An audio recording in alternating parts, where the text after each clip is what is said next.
Habari, matumaini yangu ni uko salama. Leo nimekuja na mada fupi na nzuri inayoitwa afya ya akili.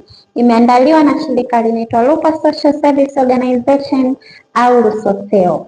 Upo na mimi Agnes Francis Mwanyanje. Karibu sana, tuwe mwanzo mpaka mwisho wa kipindi hiki ili tuweze kujifunza pamoja.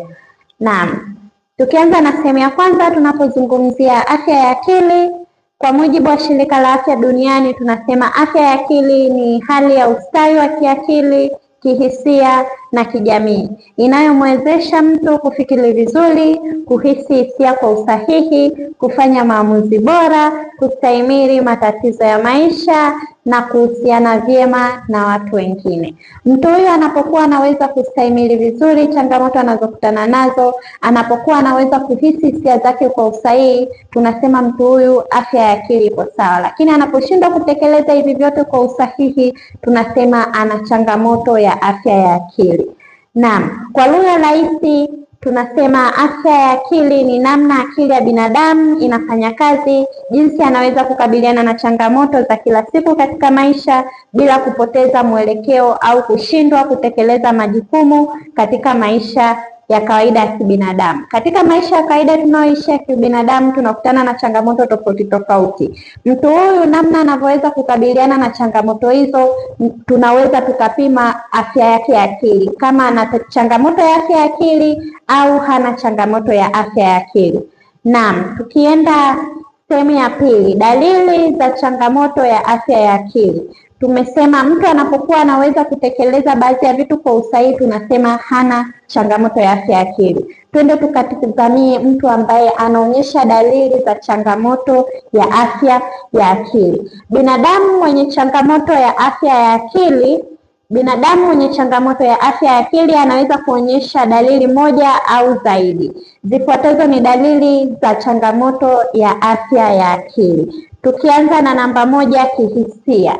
Naam, kuwa na huzuni mara kwa mara au kukata tamaa katika maisha. Mtu huyu anapokuwa anaonyesha na huzuni mara kwa mara, anaonyesha hali ya kukata tamaa katika maisha, ni moja ya dalili zinazoweza kutuonyesha kwamba mtu huyu ana changamoto ya afya ya akili.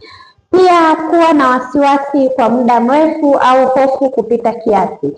Mtu huyu anapokuwa hakuna kitu alichokosea moja kwa moja au hana changamoto ya moja kwa moja ambayo ukimuuliza anapitia nini, yeye mwenyewe anaweza kawa hajui, lakini ana hofu iliyopita kiasi, ana hofu ambayo imepita kipimo cha kawaida katika maisha ya binadamu, ni moja ya dalili ya changamoto za afya ya akili. Kuwa na hasira au mabadiliko ya ghafla ya kimwili na kihisia. Yaani anakuwa na mabadiliko ya ghafla ya kimwili au kihisia. Anaweza akakonda ghafla ikiwa hajapitia hali ya kuumwa. Anaweza akawa na hasira kali wakati hakuwa namna hiyo. Anaweza akawa anashindwa kufanya maamuzi wakati wa mwanzo alikuwa chochote kinachoweza kumkutia ana uwezo wa kufanya nini? Kufanya maamuzi. Hizo ni moja ya dalili za mtu mwenye changamoto ya afya ya akili. Naam, sehemu ya pili au dalili ya pili ni fikra. Tunapokuwa na mtu mwenye changamoto ya afya ya akili, tunasema kukosa uwezo wa kufikiri kwa kina na makini au kuchanganyikiwa. Mtu huyu anakuwa katika hali ya kuchanganyikiwa, anakuwa katika hali ya sintofahamu, anashindwa kuchanganua kwa usahihi au anashindwa kufikiri kwa usahihi ili aweze kutatua jambo linalokuwa limemkuta kwa muda huo. Anakuwa na hali ya kuchanganyikiwa. Ni moja ya dalili ya changamoto ya afya ya akili. Kuna sababu nyingi za changamoto ya afya ya akili kwa binadamu. Baadhi ya changamoto hizo ni kama zifuatazo. Sababu ya kwanza tunasema mazingira.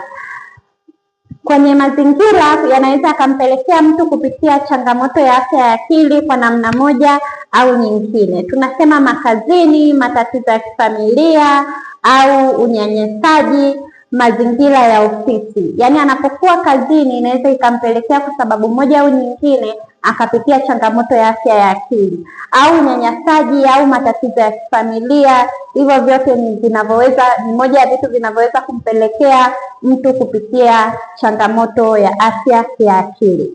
Sababu nyingine tunasema mabadiliko ya maisha. Yaani kama mtu alikuwa kwenye hali fulani ya maisha, ghafla akawa kwenye hali nyingine tofauti na ile aliyokuwa nayo, anaweza akapata changamoto ya afya ya akili. Kama alikuwa juu kipato, ghafla akashuka chini, inaweza ikampelekea kushindwa kukubaliana na ile hali na ikampelekea kupata changamoto ya afya ya akili. Lakini pia kama alikuwa chini sana alafu ghafla akapanda juu kiuchumi, inaweza pia ikampelekea kupata changamoto ya afya ya akili. Ndio pale tunasema pata pesa tujue tabia yako. Naam.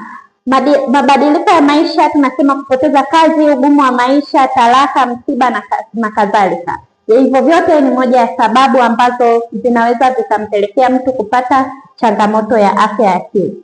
Sababu za kibiolojia. Naam. Mabadiliko ya vichocheo vya mwili, yaani homoni, changamoto zinazoweza kutokea mwilini kwenye mwili wa binadamu, hali ya vinasaba katika familia au jamii. Kuna baadhi ya vinasaba vinaweza vikapelekea kuendeleza kuwa na changamoto ya afya ya akili, ambapo ikawa ni moja ya sababu ya changamoto ya afya ya akili. Au mabadiliko ya homoni tunaona pia inapelekea changamoto ya afya ya akili. Pia sababu nyingine ni matumizi ya dawa ya kulevya na usingizi. Matumizi ya kilevi kama pombe, bangi, dawa za kulevya zina athari kwa ubongo. Mara nyingi haya yote huchangia kwa pamoja. Matumizi ya dawa za kulevya, unywaji wa pombe kupita kiasi, matumizi ya bangi, hivyo vyote vina uwezo wa kuchangia kwa pamoja kuwa na changamoto ya afya ya akili. Naam, kwa leo tutaishia hapo katika somo letu la afya ya akili. Tukutane tena kipindi kijacho ili tuweze kuzungumzia sehemu ya 4, ya 5 na ya 6 ambayo ndio itakuwa hitimisho ya somo hili la afya ya akili. Tunakaribisha sana. Kwa maelezo zaidi unaweza kufika ofisi zetu za Rukwa Social Service Organization zilizopo Manispaa ya Sumbawanga, opposite na uwanja wa Nelson Mandela.